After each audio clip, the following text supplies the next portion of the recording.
Good morning అండి. ఈరోజు ఇరుముడి అంటే ఏమిటో తెలుసుకుందాం. ఇరుముడి అంటే రెండు ముడులని అర్థం. ఇరుముడిలోని మొదటి భాగంలో నేతితో నింపిన కొబ్బరికాయ, పసుపు, అగరవత్తులు, సాంబ్రాణి వత్తులు, తమలపాకులు, పోకవక్కలు, నిమ్మపండు, బియ్యం, పెసరపప్పు, అటుకులు, మరమరాలు, పైపెంకు నూరిన కొబ్బరికాయలు 3 పెడతారు. రెండవ భాగంలో ప్రయాణానికి కావలసిన బియ్యం, ఉప్పు, పప్పు, నూనెలు వగైరాలు, జాకెట్ ముక్కలు పెడతారు.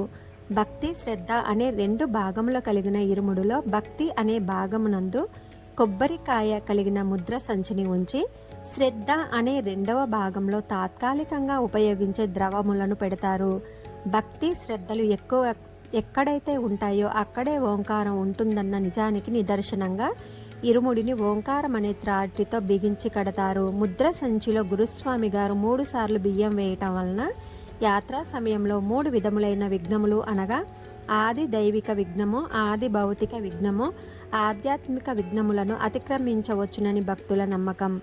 ఇంటి ముందు కొబ్బరికాయ కొట్టి తాను పరదేశ యాత్రకు వెళ్తున్నానని, వచ్చే వరకు ఇంటిలోని వారిని కాపాడమని పొలిమేర దేవతకు ప్రార్థించుకునే చర్య ఇది.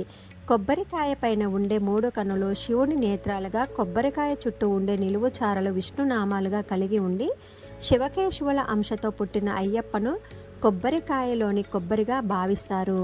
కొబ్బరికాయలో నెయ్యి పోయడం అంటే సాక్షాత్ అయ్యప్పను అభిషేకించటం అని భక్తులు విశ్వసిస్తారు. ఎరుమ అనగా పశువు, కొల్లి అనగా చంపటం. ఎరుమేలి వచ్చిన ప్రతి అయ్యప్ప భక్తుడు తనలోని పశు రూపంలో ఉన్న అజ్ఞానం, అహంకారమును వదిలిపెట్టాలని అర్థము. శరీరం అనే కొబ్బరికాయలో తన ప్రాణాన్ని నెయ్యిగా పోసి స్వామిని అర్పణ చేయడమే అభిషేకం యొక్క అంతరార్థం. అభిషేకించిన తర్వాత శరీరాన్ని అగ్నికి ఆహుతి చేయడం అన్నమాట. శబరిమల ధ్వజస్తంభంపై గుర్రపు బొమ్మకు ఒక పరమాత్మ తత్వం కలదు. స్వామివారు తురగ వాహన ప్రియుడు. శ్రీ అయ్యప్ప స్వామివారు తురగ వాహనం ఎక్కి దుష్ట గ్రహములు ఆయా గ్రామమునందు ప్రవేశించకుండా కాపలా కాస్తారట. అయ్యప్ప స్వామి తన తెల్లని అశ్వమెక్కి తన భక్తులను వన్యమృగముల నుండి ఎట్టి ఆపదలు కలగనీయక అదృశ్య రూపుడై వారిని శబరిగిరి చేరుస్తారట. దీనిని హరివరాసనం పాటలో తురగ వాహనం స్వామి సుందరాననం అని వర్ణించారు.